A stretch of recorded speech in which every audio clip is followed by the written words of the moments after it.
Bonsoir chez vous, une question à l'entame de ces 90 minutes au Bénin. Qu'est-ce qui peut bien expliquer cette décision du parti Restaurer l'Espoir, au-delà même des raisons officielles? Que peut bien cacher une telle option après la mise en conformité du parti aux nouvelles dispositions de l'achat des partis politiques en vigueur au Bénin? La position est prise, nous dit-on, à l'issue d'une séance extraordinaire qui ne s'est pas contentée que de la participation ou non aux élections communales et municipales du 17 mai prochain. Position tout de même ambigu et équivoque qui, ajouté à l'annonce du retrait momentané de Boniaï des affaires politiques, fait encore le lit à de nombreuses supputations. Sur ce plateau, nous ferons le débat, nous ferons notre analyse avec Euloge Ganaro du quotidien Le Grand Matin. Bonsoir, bienvenue sur ce plateau. Herman. Et face à lui, bienvenue à Bassagan du journal La Primeur, avec voilà la primeur de l'information. Effectivement. Merci donc, bonsoir et bienvenue. Donc, autre ce principal sujet, il y a que la pègre gagne encore du terrain avec des actes inimaginables. Gracia Prunel, assassinée par des hors-la-loi en quête de gain facile. Et ce point de presse du procureur de la République, Mario Cécile et l'homme Métonneau, que nous passerons également en revue. Bonsoir, c'est parti avec la une de la presse.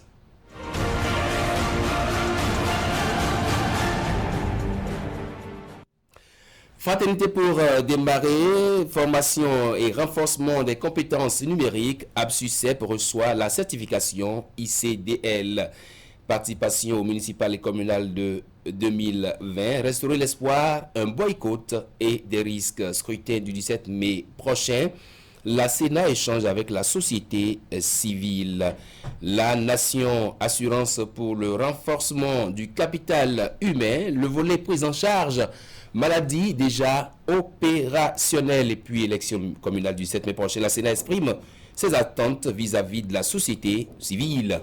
Le potentiel, l'actualisation de la liste électorale, encore 12 jours de prorogation. Adomarou dresse des statistiques séduisantes. Et puis désistement de restaurer l'espoir pour sa participation communale. Azanaï jette éponge, savon, serviette et fuit le combat. Bénin intelligent, actualisation de la LEPI, une seconde chance au retardataire, le point des opérations par département. Et puis cinéma, Adou, le film qui révèle la destination Bénin.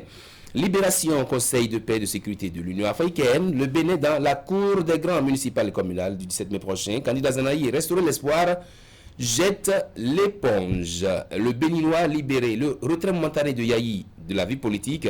Les trois raisons qui justifient sa décision et puis possession de plusieurs comptes bancaires par les maires. Wadaï interdit la pratique. Le matin, élection communale et municipale de 2020, la Sénat précise les règles du jeu aux formations politiques. Le matinal, phase pilote du projet Arche, 2253 citoyens bénéficient déjà de l'assurance maladie. 89 899 reçoivent leur carte biométrique. Le Soleil Bénin Info, assassinat de la petite Gracia Prunel.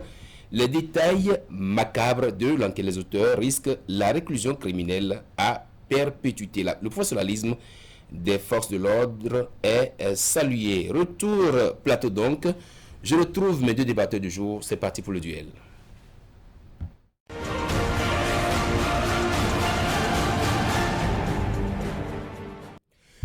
Bonsoir, chers amis, bienvenue sur ce plateau. Bonsoir, Evan. Bonsoir, bienvenue. Eloge Ganaro. Enchanté. Bienvenue à Bassagan. Alors, le premier sujet, on va parler des élections communales et municipales. Il y a Restaurer l'espoir qui décide de ne pas aller aux élections. On parle de capitulation, il y en a qui parlent de boycott. Mais pour beaucoup, il y a des risques dans ce boycott-là. Oui, je ne parle pas tout de suite de risques, mais je dirais que ces derniers jours, ces dernières semaines, et nous ne faisons que, n'est-ce pas, assister, n'est-ce pas, à des prises de position, et à des informations vraiment qui défient la chronique et qui montrent que notre démocratie, contrairement à ce que certains pensent ou certains disent, notre démocratie est en très bonne santé. Vous voyez comment chaque acteur politique a la possibilité de parler, de sortir, de prendre position, de dire ceci, cela. Cela étant dit, je voudrais dire que restaurer l'espoir qui ne voudrait pas aller aux élections communales et municipales ou qui prend la décision de boycotter une fois encore les élections, moi je dirais d'entrée du jeu que nous n'allons pas lui faire un procès. Nous sommes en démocratie, n'est-ce pas? Et chaque parti politique est libre de prendre part ou non aux élections. Vous comprenez donc qu'après avoir tenu le récépissé... Laissez-moi aller au bout de mon analyse. Oui, allez-y alors. Ce n'est pas, comment dirais-je, ce n'est pas une faute grave qu'un parti politique n'aille pas aux élections. D'accord? Chaque parti est libre de participer ou non aux élections. Seulement, c'est conseillé, c'est recommandé qu'un parti politique, surtout dans le processus où nous sommes actuellement, avec la réforme du système partisan, où nous n'aurons plus droit à des clubs électoraux, où nous n'aurons plus droit à des mouvements politiques opportunistes, qui ne vivent et qui n'existent que pendant les élections. Normalement, un parti politique, n'est-ce pas, qui veut vraiment, grandir, et qui a une idéologie, qui a une vision, devra pouvoir participer aux élections. Oui.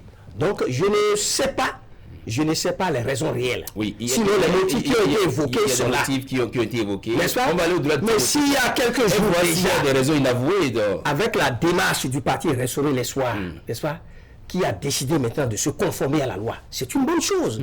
D'accord? Mieux vaut tard que jamais, nous l'avons dit. Mais en principe, pendant que les Béninois, tous, souhaitent que désormais les partis politiques puissent jouer leur rôle, l'animation de la vie politique.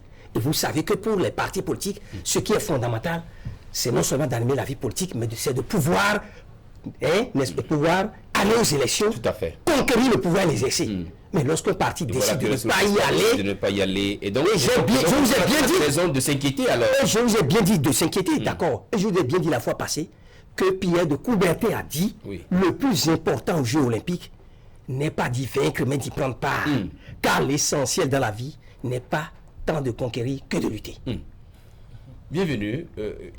Il a pratiquement tout dit. Mais bon, je vous fais la question également. Est-ce qu'on a des raisons de s'inquiéter de la non-participation de Restaurer l'Espoir au communal et municipal? Moi, je ne vois aucune inquiétude. Il faudrait dire, c'est comme si le parti Restaurer l'Espoir est en train de montrer, selon moi, cet art, permettez-moi de le dire de cette façon. On remarque qu'aujourd'hui, c'est devenu presque un parti politique dépossédé de ses membranes. Il faudrait dire un parti politique assoiffé de positionnement, un parti politique presque desséché.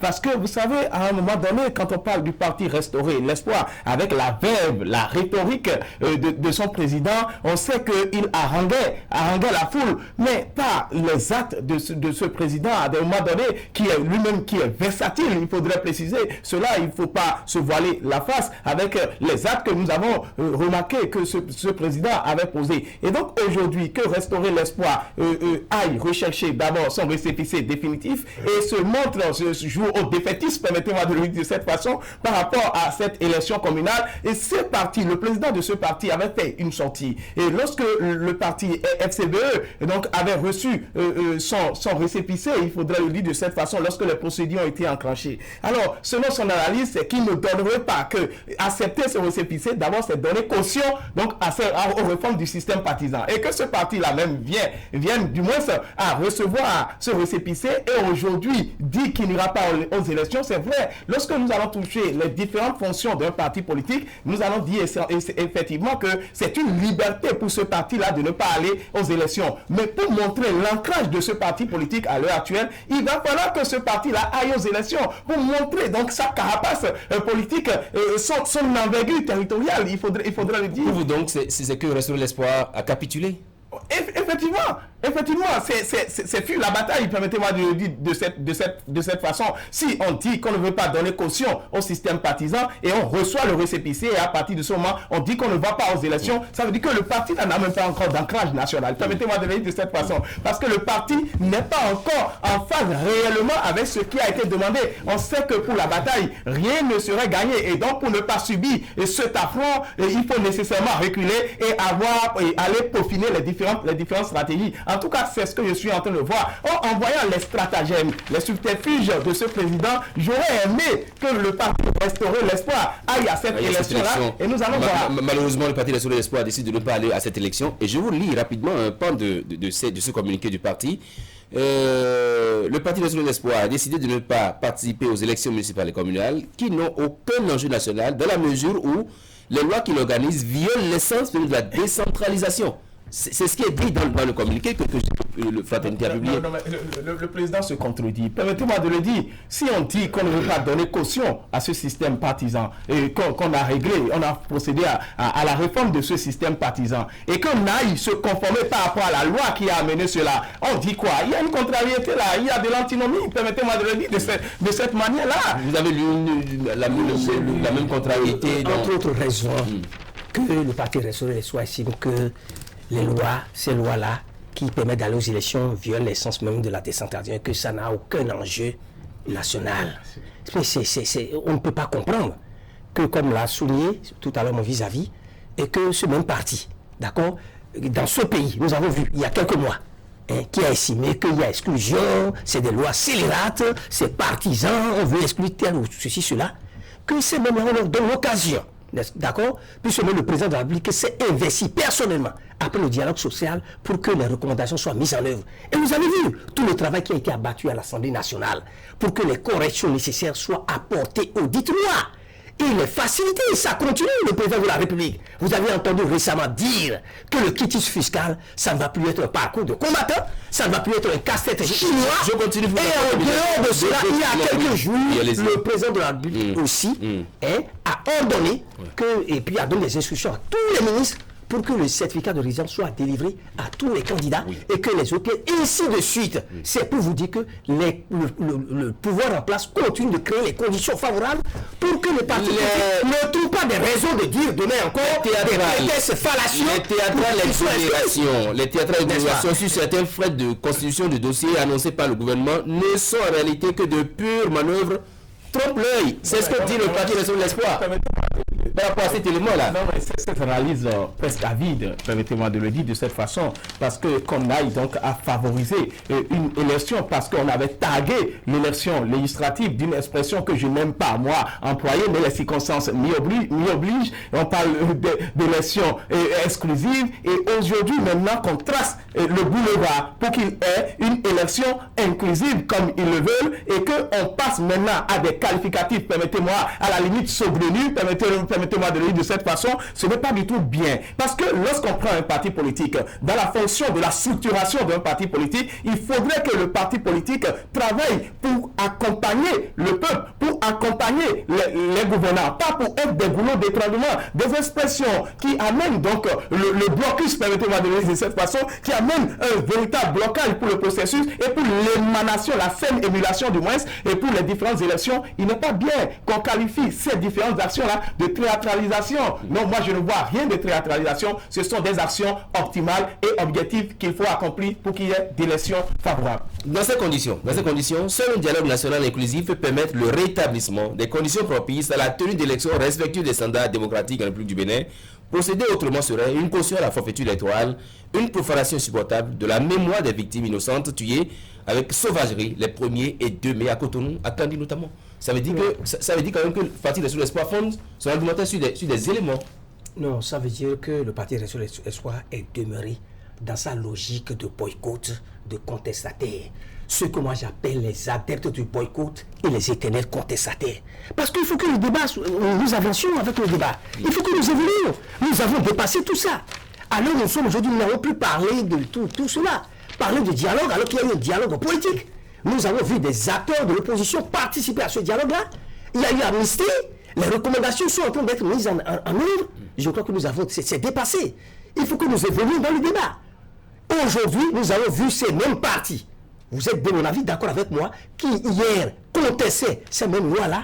Une fois que ces lois-là ont été corrigées et les conditions ont été créées pour les rendre plus applicables, ces mêmes partis sont allés prendre le récépissé, remplir les formalités. Donc moi, je ne trouve pas... Qu'est-ce qui,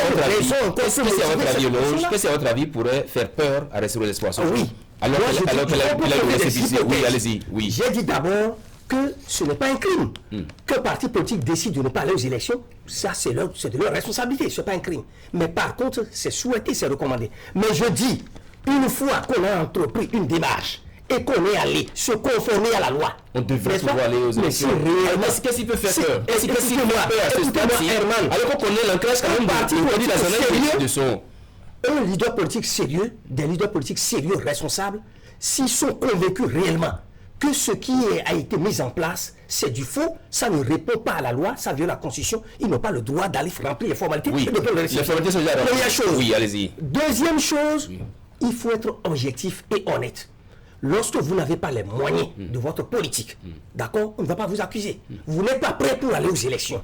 Vous n'avez pas assez de militants. Vous n'avez pas une base électorale. Vous n'avez pas une assise nationale. Et par rapport aux dispositions de la loi, les 10% de suffrage universel qu'il faut pouvoir, n'est-ce pas, réunir pour être éligible de façon responsable, vous avez réfléchi, vous voyez que vous n'avez personne pour vous, c'est vous n'avez personne à Pengo, vous n'avez personne à Savet, vous n'avez personne à Banté, tout ça là. Il faut que nous reculions pour mieux sauter. C'est plus responsable de dire voilà les raisons que de trouver des c'est des alibis en fait, c'est ça. C'est des alibis fallacieux pour vouloir contourner ce qui a été mis en place. C'est mon avis. Oui, on va terminer sur la question, allez-y. Il faut dire que ce sont les symptômes de l'impréparation et de l'improvisation. Permettez-moi. Et parce que quand vous voyez un peu le parti Restaurer l'Espoir qui était resté, qui avait, ou bien qui garde toujours contre ce gouvernement, permettez-moi de le dire. Et donc, quand vous analysez tous ces éléments et ces contours, vous allez voir, tel que je l'ai dit tout à l'heure, que c'est un parti qui n'a pas encore d'ancrage national. Il ne faut pas qu'on se dissimule cela, parce que vous savez que c'est un parti politique qui est resté dans la 15e et la 16e circonscription électorale. C'est un parti, quand vous analysez un peu combien de personnes vous pouvez avoir dans le Nord, ou bien tout près à Porte-Nouveau, là, permettez-moi de le dire, et quand on parlera donc du parti Restaurer l'Espoir qui a sa coordination. Moi, je ne vois pas une base politique du Restaurer l'Espoir. Est-ce que vous avez été surpris par la décision de Restaurer l'Espoir de ne pas prendre part au commun? Vous avez été surpris? Non, pas totalement, parce que vous allez voir, mais lorsque ce parti-là est allé remplir les conditions, je me suis dit, bingo, voilà, il est temps maintenant que ce parti-là montre ce dont il est capable réellement, mais à la fin des comptes, c'est une déception pour moi, en tout cas, de le voir aujourd'hui démissionnaire, permettez-moi de dire, de fuir la bataille de cette façon-là, avec des arguments de parfait alibi pour fuir la bataille, et non des alibis qui tiennent route. Une surprise, une déception, qu'est-ce que vous avez quand souvent cette décision? Parce que on connaît quand même l'homme s'avère, sa rhétorique, vous l'avez dit, pour ce qui est de sa participation au débat électoral, non? Je vous dis que ce ne serait pas facile cette fois-ci. Puisque la fois passée, vous avez parlé du discours. Est-ce qu'il a tenu le même discours sur le terrain? Et je vous dis, ce ne serait pas facile. Si ce n'est qu'un discours pour abattre un seul homme, pour s'acharner contre le président de la République, non, il n'y a pas d'événement. Parce qu'aujourd'hui, on veut parler décentralisation, on veut parler développement local, on veut parler action concrète sur le terrain pour contribuer au mieux-être des populations à la base. On ne veut pas aller parler d'un président de la République qui a telle tête, une tête royale, une tête bleue. Et pendant ce temps, il n'y a que Bolignaï de la résistance. Alors, avant d'aller à Bolignaï de la résistance, j'ai comme l'impression aussi que cette affaire de résistance-là, qui est en train de sombrer ou qui est en train de voler en éclats, vraiment ça donne vraiment de la fièvre à certains, de la fièvre corona, certainement ça va être le coronavirus à certains politiciens qui se disent qu'il vaut mieux aller chercher les masques et penser survivre que d'aller faire meeting sur le terrain. J'ai cette impression-là. Parce que j'ai comme l'impression que la résistance est en train de voler en éclats. Vous pensez aujourd'hui que si cette même résistance-là était encore là, avec les anciens présidents Sokolo, ensemble avec le président Bolignaï, qui dit qu'il est dans la barque, qu'il est dans l'événement et qu'on saute, on vient ici, on va dans ton part, et puis démontrer ses points, tout ça là, avec l'USL de Sébastien Diaw, s'ils étaient toujours ensemble, dans le même processus, vous pensez que des partis vont dire aujourd'hui qu'ils démissionnent ou qu'ils ne veulent plus aller aux élections? Je ne crois pas. Donc j'ai comme l'impression que chacun va maintenant en rang dispersé. La résistance est aux abois. C'est la vérité, la résistance est aux abois. Et je me demande ce qui reste. Le parti de Bolignaï, qui se détache de la résistance pour aller prendre son récépissé provisoire, on dit, mais il n'y a pas de solidarité, on ne meurt pas ensemble en politique, c'est de ça qu'il s'agit. Nous n'allons pas mourir ensemble politiquement. À Guagoma, la mort collective, là, il ne s'agit pas de ça. Ça ne marche pas ici. Ça ne marche pas ici. À Zanaï, mon ami, sacré à Zanaï, que nous connaissons, résistant, le plus résistant des résistants. Vous le connaissez très bien. Et puis, ceux que moi, je qualifie de spécialistes de boycott, lui-même qui surprend tout le monde, avec Restaurer l'Espoir pour aller prendre, réception, remplir les formalités. Et dire après qu'il ce qu'on a toujours contesté, ça ne va est-ce qu'on va faire Est-ce qu'on doit faire un lien? Chacun est en train de sauver sa tête, mon cher. Est-ce qu'on doit faire un lien entre... Est-ce qu'on doit faire un lien entre la résistance qui vole en éclat, Azanaï qui veut pas aller aux élections, et bon, il y a qui annonce qu'il va se retirer de l'affaire politique. C'est comme si c'est une entente ou bien un complot, il faudrait le dire, parce que vous allez remarquer que la résistance a de la mer à boire, et pour cette raison, donc, pour affronter les différentes échéances, parce qu'il n'y a pas de la symphonie, il n'y a pas de l'harmonie, il n'y a pas de la synergie entre les opposants béninois. Il faudrait dire, allez de cette façon, parce que chacun veut rester campé sur sa position, ce qui a fait que la résistance est en train de voler à l'éclat. Il faudrait le dire. Alors, lorsque nous prenons un peu ce retrait momentané, on dit retrait momentané, retrait temporaire de Boni Yayi de la scène politique au moment où les élections communales s'annoncent, est-ce que cela ne frise pas quelque chose? Qu'est-ce que ça frise en réalité? Alors, quand nous prenons d'abord la façon dont le parti des Forces Cori pour un Bénin émergent s'est retrouvé avec son récépissé, et Boni Yayi était revenu dans une circonstance où s'il ne savait pas prendre sa position, le parti FCBE allait aussi s'éclater. Et donc, il a joué un rôle de bon père de famille. Il l'a fait avec parcimonie et nous avons le résultat. Alors, puisqu'il l'a fait, il y a un problème du congrès qui devait être organisé. Et donc, le congrès n'a pas eu lieu. On dit si on va au congrès aujourd'hui, il y a les élections à préparer, ça ne pourrait pas en aucun cas marcher. Or, s'ils allaient au congrès, il y a d'autres qui vont faire sortir certains du jeu. Et le parti là va se diviser. Il y aura divergence au sein du parti. Et donc, c'est pour camoufler tous ces effets. Et que le patron de la maison, ne voulant pas donc subir les conséquences de ces actes, a voulu se retirer momentanément. Mais c'est un bon retrait, permettez-moi de le dire. Nous allons voir la force de ces membres des FTVE sans leur patron. Parce que vous savez que Boni Yayi, il a de l'influence, il a une influence certaine. Et donc, quand il sort, il arrange tellement la foule. Et donc, lui aussi, il a compris aujourd'hui qu'il faut se retirer parce que quand il sort, il y a des actes qui se posent. On va pas relater un peu ou bien rappeler les mauvais souvenirs, on ne va pas les ramener ici. En ce moment, vous savez que ça sortit à chaque instant, ce que ça fait, l'effet que cela a. Et donc aujourd'hui, si lui-même il a compris qu'il faudrait se retirer pour qu'il y ait de la paix, on le salue pour cet acte, mais je dis qu'il y a anguille sous roche. Il y a un commentaire qui est venu là, on dit que c'est parce que Boni Yayi sait qu'il ne pourra pas être présent, vu que l'hélicoptère n'est plus là, qu'il peut être présent dans toutes les communes, il préfère se retirer. Est-ce que ça peut être une raison de ce retrait-là? Écoutez, il vaut mieux quitter les choses très tôt, avant que les choses vous quittent. Il a dit momentanément. N'est-ce pas? Il a dit momentanément, oui. D'accord? Nous ne sommes pas dans sa tête, dans son cœur pour savoir quelle décision il va prendre. Nous avons appris que les militants ne sont pas d'accord, les leaders de FCBE, du bureau exécutif et consorts ne sont pas d'accord, ils sont en train de le prier de revenir sur sa décision. Il est libre de revenir sur sa décision-là. Mais tout cela nous donne l'impression qu'il y a, comment dirais-je, une fuite en avant, laisser aller, disharmonie, cacophonie au sein de l'opposition. Parce qu'aujourd'hui, tout ce que nous entendons là nous confirme actuellement, dans notre idée, nous confirme que le mal ne provient pas du pouvoir en place, ne provient pas d'ailleurs. Parce que ce n'est pas le pouvoir qui va diviser FCBE, ce n'est pas le pouvoir qui dira au président de se retirer. Non, président d'honneur, c'est bien. Je crois que un président d'honneur, son rôle n'est pas d'aller sur le terrain et gesticuler, menacer. Non, ce temps est fini. D'accord? Et le président d'honneur, d'accord, doit agir en homme sage. Le parti peut exister, il peut conseiller, il peut assister à des réunions, mais faire en sorte que le parti soit mieux organisé et se dote des armes nécessaires pour aller aux élections et vaincre. Donc ça peut être une décision sage, mais je dis en conclusion que il y a problème au sein des partis, le verre est dans le fruit et nous avons comme l'impression que l'opposition est mal organisée, il y a un laisser-aller au sein de cette opposition-là. Nous avons encore 5 minutes. Et c'est dommage, nous avons encore 5 minutes, on va se passer sur le dossier.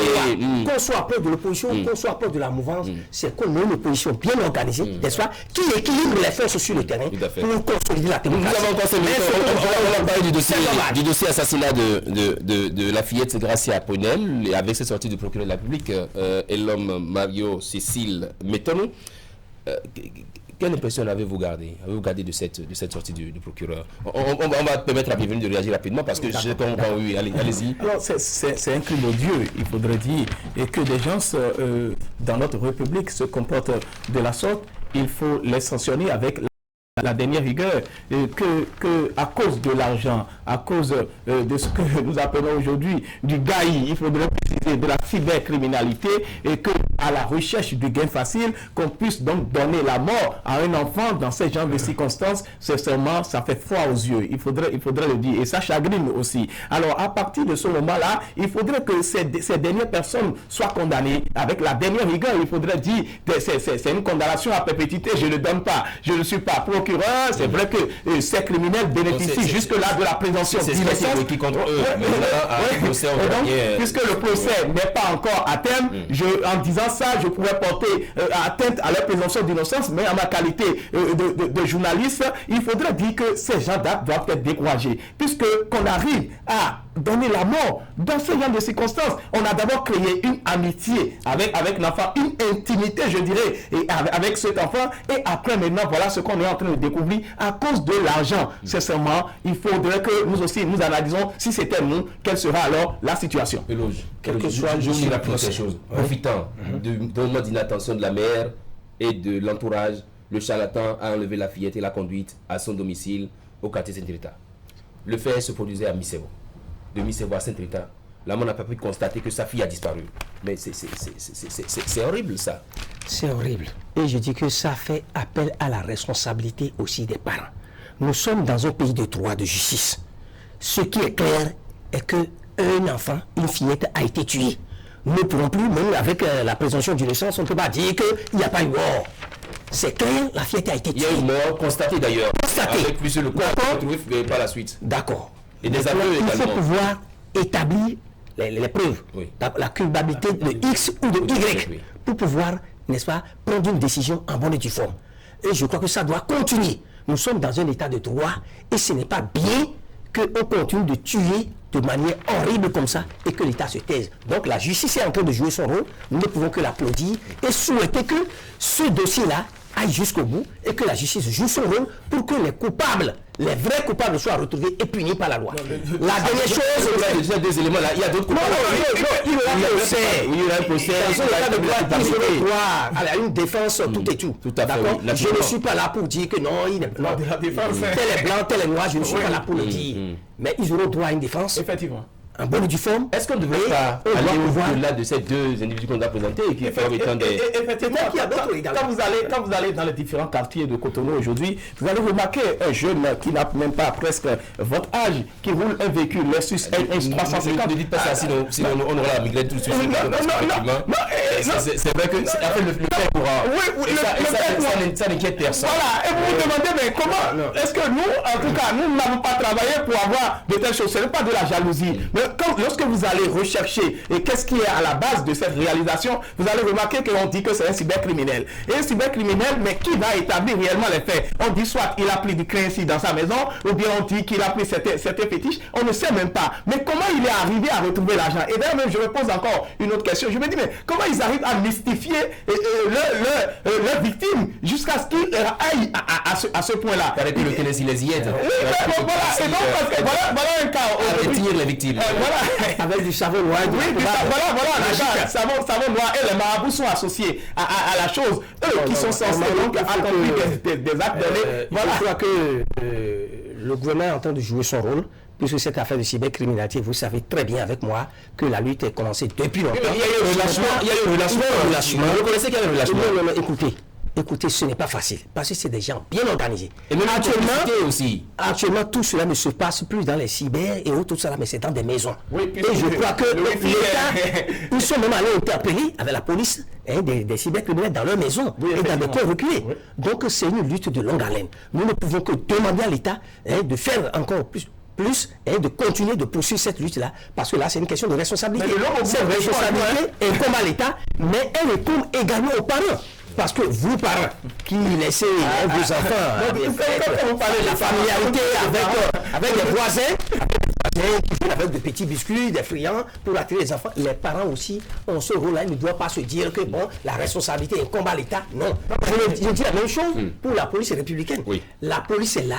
Et tout ce que l'État disposent comme institution en matière de sécurité, ils sont là pour nous protéger, mais nous-mêmes, nous devons être les premiers protecteurs, défenseurs de notre propre vie, de notre propre liberté. Je voudrais ajouter rapidement 2 secondes parce qu'on a fini déjà le temps. Quand le doyen Loge parlait tout à l'heure de parents, moi je voulais parler du parent de ces cybercriminels là. Il faudrait aussi dire, eux aussi, ils cautionnent ces gens d'actes parce que toi qui se retrouves dans une misère ambiante et que ton enfant t'amène de l'argent, à partir de ce moment-là, eux aussi ils sont contents de vivre dans ce luxe de merde là, il faudra le dire. Et à partir de ce moment, ils se trouvent dans une impossibilité totale de dénoncer les leurs. Voilà le problème. C'était le duel. Merci beaucoup à vous. Bienvenue à Ouagassagam. Merci d'être passé. Merci à vous, Loge Ganako. Un autre invité en plateau dans le Grand Oral, Hassan Seibou, membre du COSLEPI, lequel, Conseil d'orientation et supervision, a décidé de donner une seconde chance aux retardataires. L'invité du Grand Oral nous donnera plus d'explications sur cette mesure. Ne quittez donc pas. On se retrouve juste après le journal de Eury Gaba. Merci à vous. Merci. C'est bon. Merci.